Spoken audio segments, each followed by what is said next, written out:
High high, পরে যাওয়ার কথা ছিল তো কুকুরে, শিয়াল কি করে পড়লো জানি না।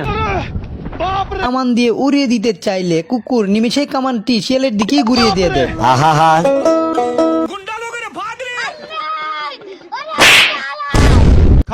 কথায় আছে, একবার না পারিলে দেখো শতবার। সেই চেষ্টাই শিয়াল করতেছিল।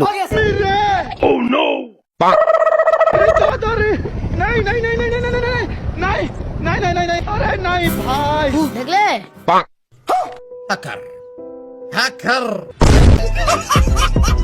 শিয়াল বেড়াকে দেখে মনে মনে খুব লোভ হইতেছিল। কুকুরকে এখান থেকে সরিয়ে দেওয়ার জন্য শিয়াল বুদ্ধি করে ঘড়ির কাঁটা পাল্টে দিতেই কুকুর মনে করে এটা তার দুপুরে লাঞ্চের সময় হয়েছে।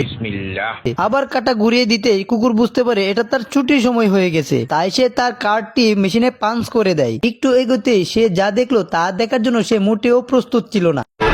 তখন সময় 9টা, সবে মাত্র তার ডিউটি শুরু হয়েছে।